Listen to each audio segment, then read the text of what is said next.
Twilight by Tuesday Lobsang Rampa. Read for you by BlueFriend in beautiful BC. Chapter 8.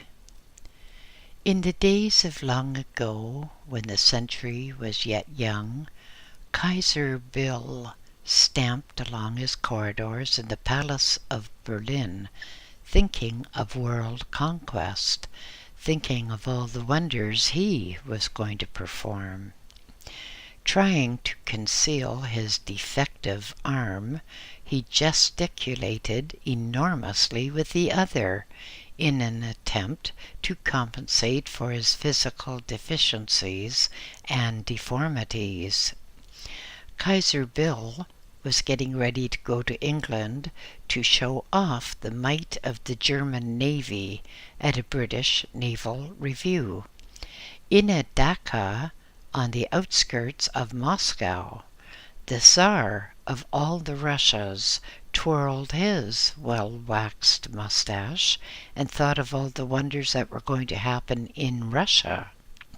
About him, the courtiers were servile, concealing from the great Tsar the truth of things as they were in Russia, concealing the truth about the growing unrest of the people, about the starvation of the peasants. The Tsar of all the Russias sent his servants scurrying about him, for he was going on a long journey all across Europe to England. In England, preparations were being made for an enormous naval review at Spithead. Heads of state were coming to see the review, and all the might of the British Navy was going to be paraded before envious eyes. The streets of London were cobbled. Horse hooves clattered enormously on the rough stone surface, and the iron-rimmed wheels of hansom cabs juddered as they crossed the uneven cobbles, jarring the passengers inside, who were suspended in their carriage only by the leather straps at each corner. The streets of London were lit largely by gas. That new fandangled thing, electricity, was taking but slow hold on the great metropolis, and cars were not yet to be seen, except as a rarity of rarities, as a spectacle that would soon set everyone's heads turning. The great London hospitals were thronged with eager, devoted young men, anxious to make a name for themselves in the new fields of medicine. In one great London hospital, an ardent young man, Dr. Kilner, studied and went in for research on that strangest of all things which newfangled electricity would make possible: X-rays. Late into the nights he labored trying different arrangements of voltages, electricity provided by the immense Compton dynamos, which were then the most wonderful things to appear in the world of electrics. Electrics, because the science of electronics was not yet born. Dr. Kilner studied all manner of strange methods of investigating the human body. He found that if he used immense voltages and extremely small amperages, he could project lights from the edges of the human body. He called it testing for the aura. And then he went further in his researches and found that certain arrangements of prisms and lenses, aided by filters of special dyes, would enable him to see the aura on a nude human body, but the body had to be nude. One day, Poor Dr. Kilner was caught examining a nude woman by the light of the special lamp. No matter that the intruding doctor could see colored lights in all manner of strange shades on the screen through which Dr. Kilner looked, his research was closed down. He was hauled before the Board of Governors and the Board of Medical Directors, and he was threatened most solemnly that if he ever did research on the human body again, and in that particular field, he would be disbarred, crossed off the British Medical Association register, and who knows, with his career in shards around him, he might even end up as a laborer or as an occupant of the local workhouse. Dr. Kilner was given the option of getting out of the medical profession or obeying the orders and doing research into the dosages of the newly discovered X-ray photographic treatment. So, to mankind's lasting shame, one of the great discoverers was buried in obscurity. Dr. Kilner lapsed into mediocrity and did merely routine things in the world of X-ray. The science of aura research was lost. The Great War came, the first Great War. X-rays were used for the first time on wounded soldiers. Medical science advanced, but always in the wrong direction. The X-ray machine was not the answer. The war was won, but not by the winner. The loser, Germany, came out of it best of all. First of all, though, people trundled millions of marks along the streets of Germany. Millions of marks were needed to buy even a poor meal. The mark became devalued. There was much trouble in Germany. Russia, too, was in a state of chaos because a new party had risen, the Communist Party, the Soviet, and they were making wonderful strides in adapting the new knowledge of the West. In early 1960 and on to the 1970s, an author wrote certain things in books on metaphysics which stimulated the interest of the Russians, who were always alert for such things. Numbers of this author's books were taken to Russia and studied by avid investigators. Eventually, under state direction, certain researches were carried out in the universities of Moscow, studies which broke away from what really was the wrong type of research. X-ray was forgotten for a time in Russia, and investigators there used high voltages in an attempt to detect the magnetic field of the human body. In Russia there was no problem about nudity. The individual did not matter. Everything was subservient to the needs of the state. In the course of time, so-called civilization went its devious way, and there was a man and a woman, husband and wife, in Russia, who worked together and managed to make a study of many systems which had been tried in the past. Eventually, these people, the Curlians, were able to devise a modern adaptation of an old system, and by this particular system, they found they were able to obtain certain phenomena on photographic film. Now, this does not mean that the Curlians have succeeded in photographing the human aura.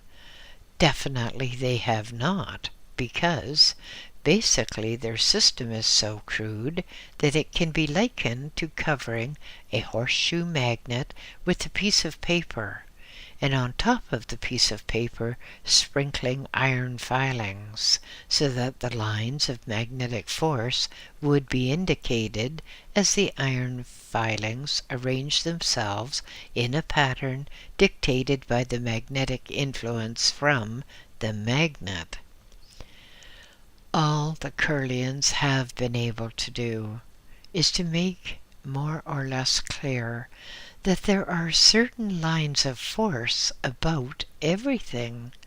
But once again, the Russians claim that the invention is theirs, although Nikola Tesla, who was born in 1856, made the apparatus which laid the foundation for Curlian photography.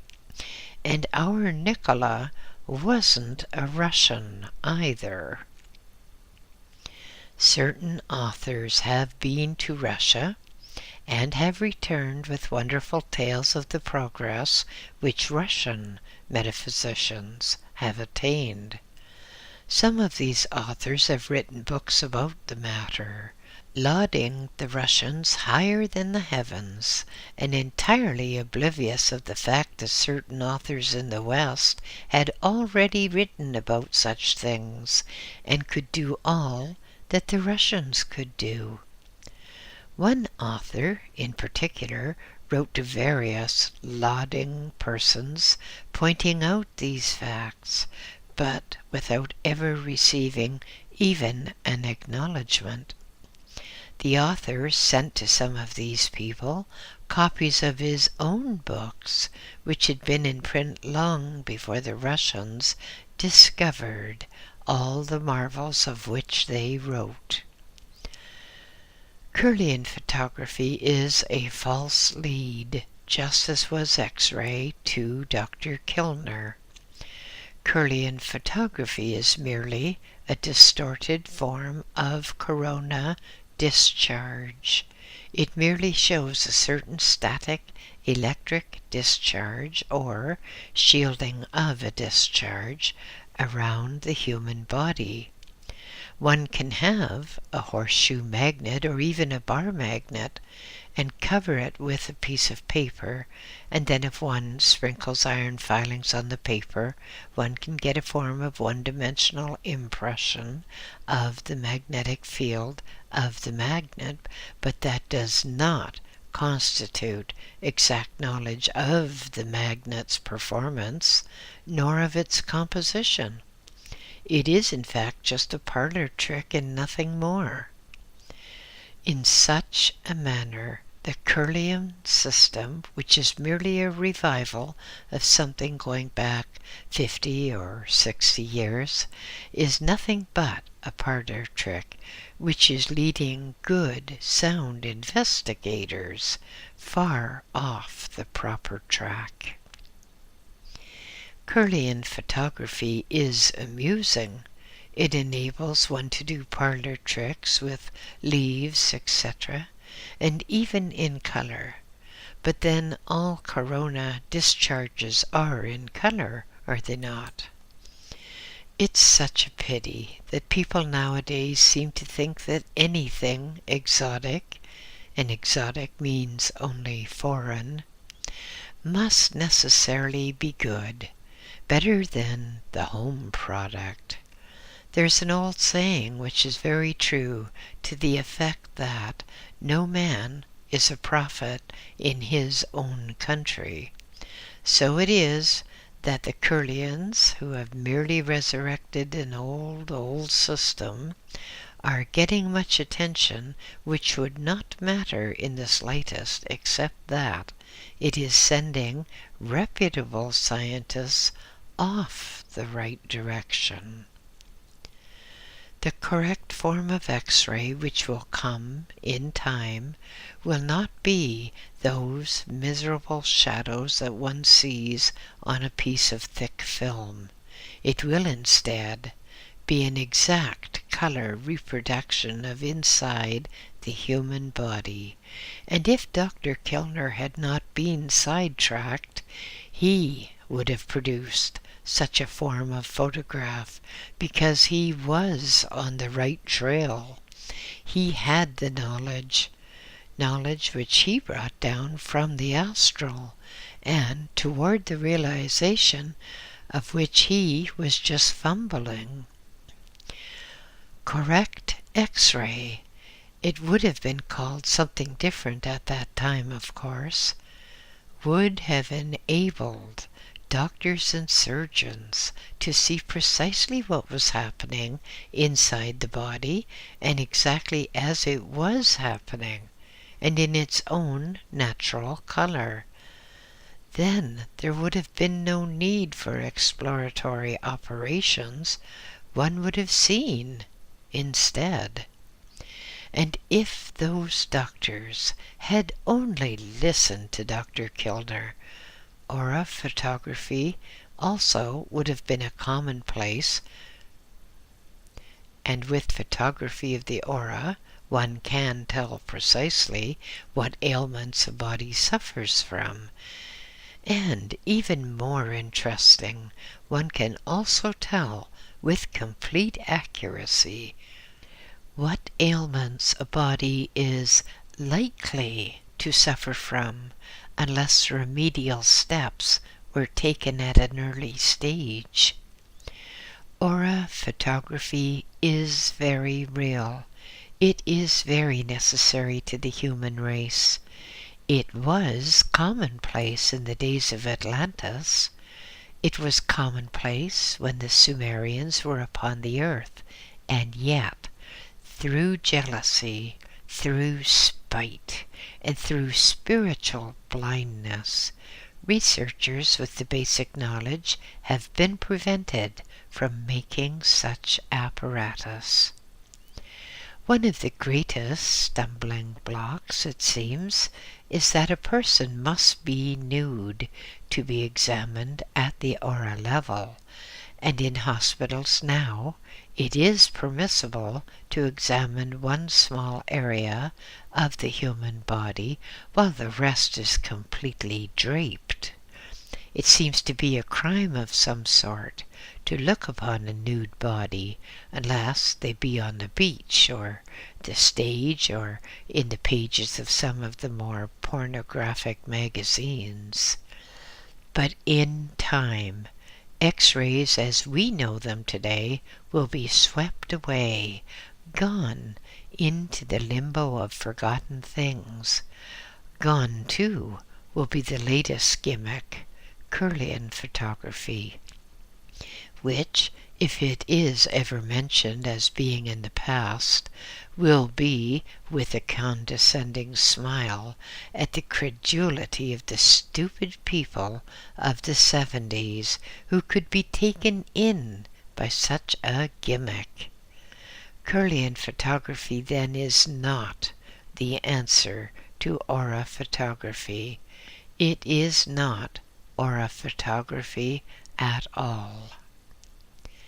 If you go by the side of a swift-flowing river and you put your hand in the water, you will find that there are ripples and disturbances of the smooth flow.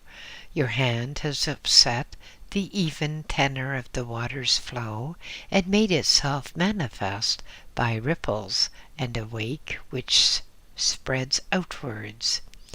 In the same way, if one has a very high voltage and a very low amperage connected to certain metal plates, and the electricity be switched on, then anything which impedes the flow of that electrostatic current will also show as ripples or specks, which are merely amusing to look at, but have no worthwhile content at all. Well, I hope that will assist some of you to form your own opinion about Kirlian photography. I have been sickened by the whole affair because I think I must have had the world's largest collection of cuttings about Kirlian photography. People have cut out loads of articles and have sent them on to me. Some of these people, in fact, have such big parcels of cuttings and articles that they felt I should be honored to pay the postage, and so they've sent off these things, and I've had to pay double postage on things I knew all about.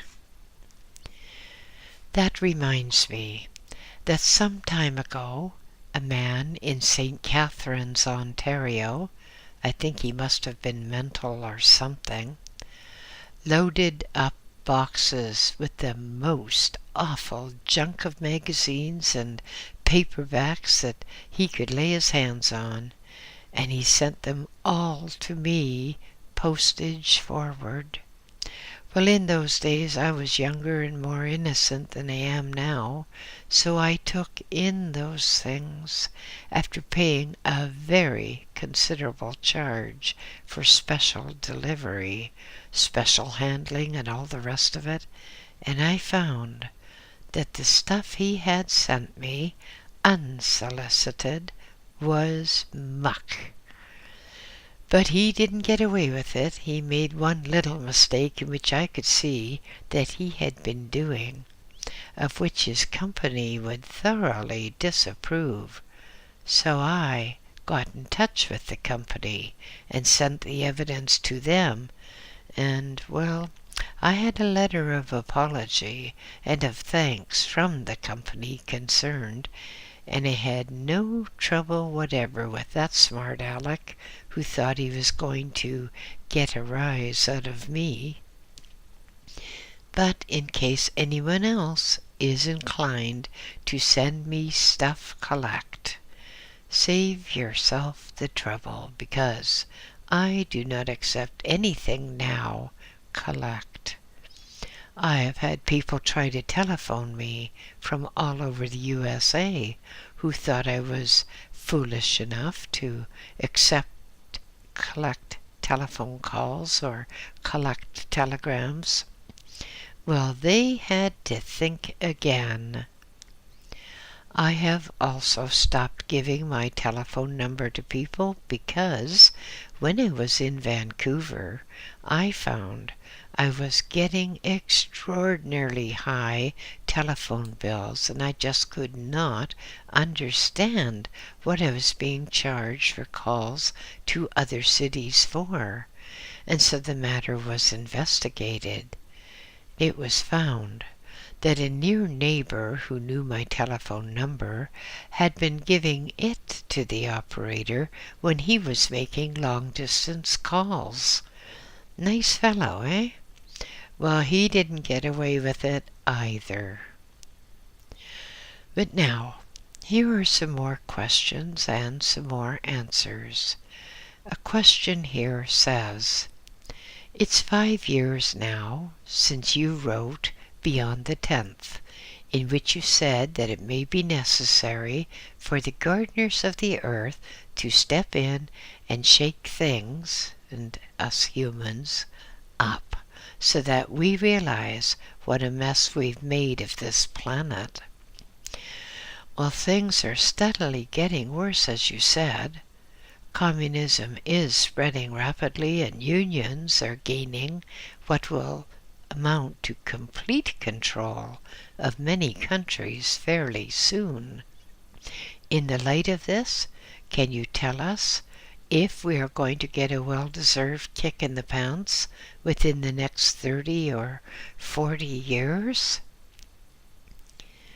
Yes, my friend, but first of all, the gardeners of the earth do not want to interfere if humans will pick themselves up and put themselves on the right path, because if the gardeners of the earth have to come in, then there will be drastic measures taken, and they don't want that any more than we want it. In my opinion, the world will become communist just about everywhere, and people will have a very bad time indeed. And not until people have had such a bad time and have shaken themselves out of it will they be able to straighten up and take the upward swing of the pendulum, which in the course of time will lead to the golden age. I've got a P.S. here, and it reads, "Can you please explain the relationship and or difference of hypnosis to meditation? And is hypnosis a worthwhile endeavor for overcoming bad habits or problems?" Actually, there is no relationship at all between meditation and hypnosis. In meditation, one is completely under one's own control, able to send one's intellect soaring out to other dimensions. Mind you, I am talking about meditation, none of that cult nonsense for which one pays a lot of money and gets nothing in return. It's my firm belief that the only meditation worthwhile is that which is done alone, because just think of people. Everyone has an aura, and the aura can extend quite away from the body. So if you get a whole bunch of people together, then you get auras jamming the meditation processes of others. In my opinion, you cannot truly or satisfactorily meditate in a group. In hypnosis, one surrenders control to oneself to another person, and I maintain it weakens one's self-control. After all, you want to be you, don't you? You don't want to be mixed up with, let us say, Bill Dog's body. You know what your name is. You know what you are. You know what you'd like to be. You like your own privacy, and so why should you possibly want to get hypnotized, which is a process under which you surrender part of your privacy to another person? No, I am against hypnotism, dead against it. It's such a harmful thing. You get, for example, a stage hypnotist who says that he will cure a certain person of a certain complaint. Well, he doesn't do that. If he is a hypnotist, he can undoubtedly influence the person to hide or disguise the symptoms of the illness. And then, if the symptoms are disguised, how can one expect that even the most intelligent doctor will find out that from which the person suffers? By the time the victim has been hypnotized for a certain period, then the illness usually is quite incurable. So my strong advice is, never allow yourself to be hypnotized unless it is by a fully qualified medical practitioner who has also been trained in hypnotic practices and techniques. As a doctor, he will have taken note of your symptoms. As a hypnotist, he will know how to channel those symptoms into any worthwhile path possible. Remember that a doctor takes an oath to give one relief from pain and to do no evil. Well, our friend John Biggrass and the two Biggrass cats have gone roaring off to Banff and on to Vancouver. I have been out twice since coming home from hospital, 2 little visits to the outskirts of the city, 2 little trips when I could look out over the city from the foothills leading to the Rockies. Now I suppose, once again, I am a shut-in, stuck here mainly in one room, in a bed or in a wheelchair. Cars are very useful things, but I do not have one. Anyway, they are far too expensive on an author's income, as I have told the income tax people when they tried to deny me an income tax allowance on the purchase of an electric wheelchair. Well, one doesn't have a wheelchair for pleasure, but only because it is essential. I told them that with my disabilities I should really be on welfare. Instead of that, I work at writing books to make myself independent of welfare. But instead of the income tax people giving me any concessions, they try to deduct the last penny they can. For instance, I paid my income tax, and then from one department I got a note saying that my income tax was all clear. The very next day, I got another note from another department saying I had to pay a fine because I had paid my tax once a year instead of every 3 to 6 months. So people who work as bricklayers or navvies or cab drivers or anything like that are far better off tax-wise than I am, because the income tax people soak me the limit and beyond. And I often wonder at the mentality and personality of these people who can be income tax collectors and batten on the troubles of disabled people. However, that's not answering questions, is it? And that is what this book is supposed to be. So let's get on with the unending pile of questions. They grow, you know. I have enough questions here for 10 or 20 books, and yesterday I had a whole bunch of quite abstract metaphysical questions sent on from Brazil.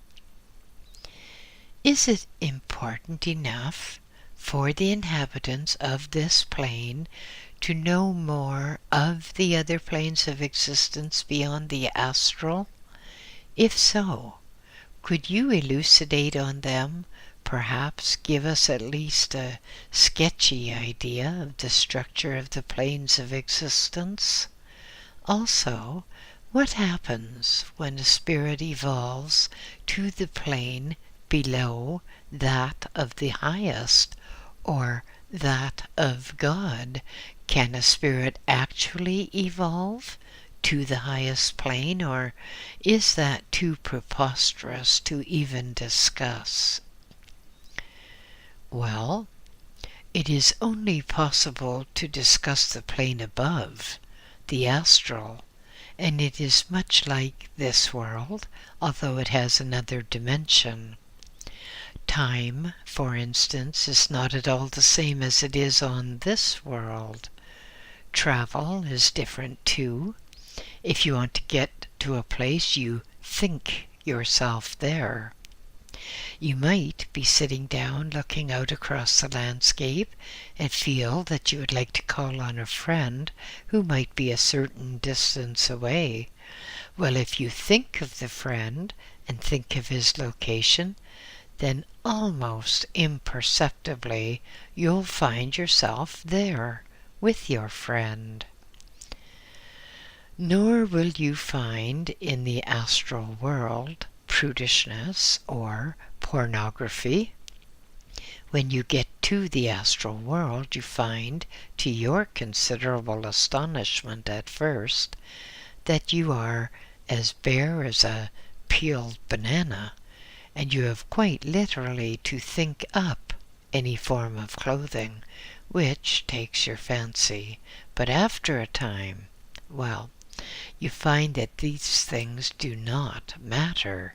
the things of the spirit count more, and that is not as a pun either. In the astral plane, you cannot meet people with whom you are antagonistic, and of course, the higher you go, the more compatible you are with the people around you.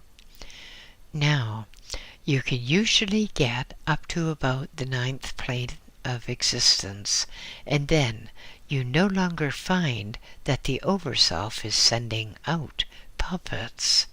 Instead, there is only one extension from the Overself after the 9th plane. Of course, there are a vast number of planes of existence, and you go on and on, getting more and more dimensions. But there would be no point in trying to discuss some of these other dimensions unless you've been there, because there's no point of reference. How would you, for example, discuss atomic theory with an ant who was more interested in getting on with the ordinary business of day-to-day living? How could you discuss nuclear thermoelectrics with a bee who was far more interested in going in and collecting pollen or whatever it is they collect, so that the process of making honey could continue? No. Until you've had experience of other dimensions, you're not able to discuss them.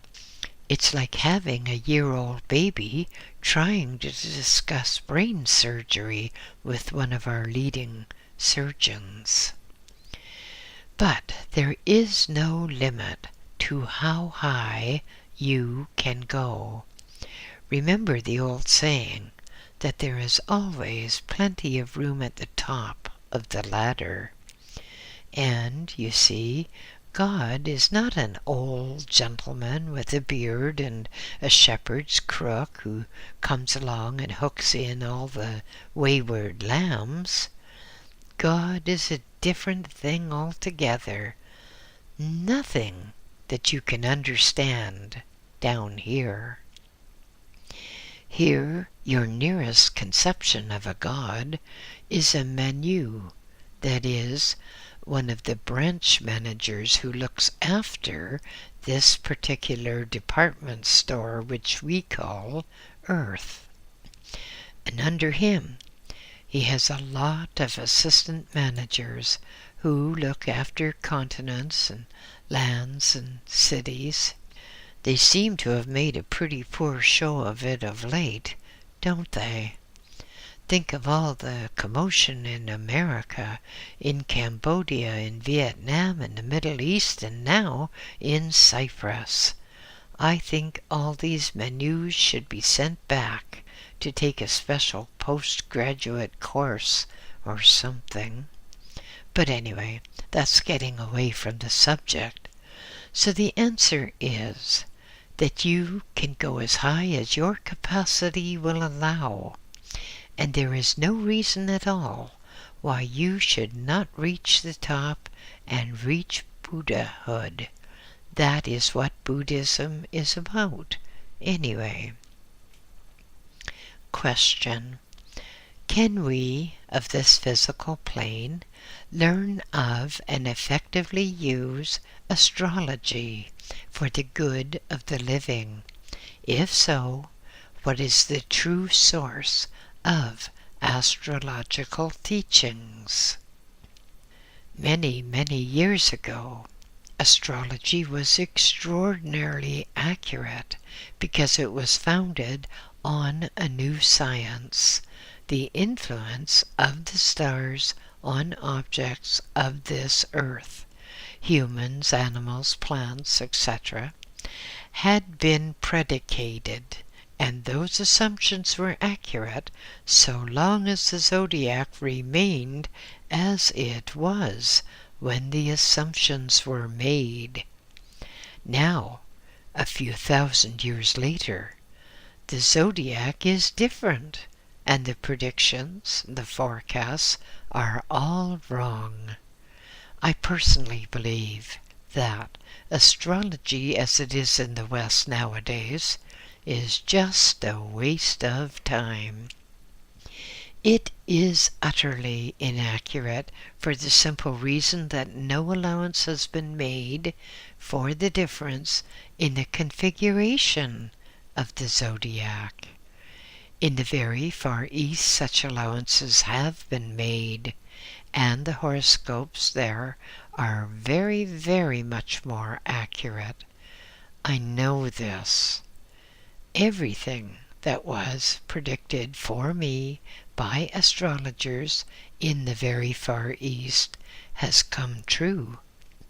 Every darn thing. I have had my horoscope done several times in the West, and each time the predictions could hardly have been more incorrect. They might have been doing a horoscope for a different person. Their efforts have proved to be ludicrous. So I always tell people that in my considered opinion, and based on my own experience with astrologers in the West, it's just a waste of time to have one's horoscope done. People are always writing to me, asking that I should do their horoscope, and at least one incarnation. I always refuse, because to do a proper horoscope takes a very considerable time, and I don't have that time. I've been offered quite remarkable sums of money to do a horoscope, but I always, without exception, refuse. People seem vastly interested in getting at least one incarnation told. But why? If people are on this earth, now living through this life, what does it matter what they were in the past? All that matters is what they are now and what they're going to be in the future. And if a person just squanders time thinking about the glories of the past, etc., etc., ad lib, then they end up with a chip on their shoulder and think, "Oh, I was Cleopatra's grandmother in the last life, and now look at me. What am I? A cleaning lady." Hey, I like this one. The question is, do you have an opinion on the martial arts? Is it possible for Americans to study the form of judo, karate, or whatever the martial form was that you were taught in Tibet? In the Far East, the martial arts, so-called, were not for the purpose of disabling people, nor were they for defense. They were instead designed as a mental, mystical, and spiritual discipline. After all, the more colorful you are, the more your conscience tells you to be gentle. The more you've been trained about the body, the more you can look after your own body. So people who think they're going to take a correspondence course in judo, for instance, and then beat up the bully who kicks sand at them when they're at the beach, well, they're in for a shock. For instance, I do not think that these arts can be taught properly by correspondence, nor by any young punk who thinks he is going to set up a physical training school. There's more to it than that. There is always the danger, too, that you try to disable someone who is perhaps 10 or 20 lessons ahead of you, as I've stated previously in this book. You could, indeed, collect your lumps that way. So my recommendation is that going in for this martial arts stunt is useless if you want it just for defense. No judo or karate is useful against a gun, is it?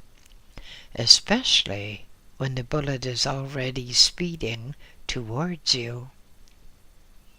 Well, Kathy Porter, I'm going to answer your questions.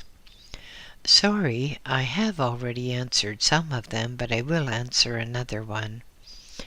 It is it wise to pray to our Overself for direction or guidance, and that things, mainly of the occult and spiritual, be revealed to us as we can accept and understand them? Yes, Kathy, you can always pray to your Overself. Your Overself knows everything that has ever happened to the Overself. Look at it like this. You are employed here, where shall we say, America? And your big boss is living in, let's say Sydney, Australia. Now, if you want to get in touch with your boss, you have to use a letter or a telephone. But let's cut out the letter, because you can't send a letter to your Overself. And your big boss is the equivalent of your Overself. So that leaves us with the telephone. And if you've ever tried to telephone halfway across the world, you'll have discovered that it is a frustrating, time-wasting, patience-consuming experience. And then, half the words you might have to guess. Your subconscious is like a librarian. The librarian doesn't need to know much herself. Her chief value is in that she knows where to find certain information. So a librarian can be consulted about any problem, and if she is a good librarian, she can tell you just where to look. What type of a book will give the information that you need. She will also tell you where the book is on the library shelf. The subconscious is like that. The subconscious is a pretty dim sort of individual, but he or she knows exactly how to get the information you want. So, if you get in touch with your subconscious, you will find you get results far more quickly than if you waste energy trying to contact your Overself.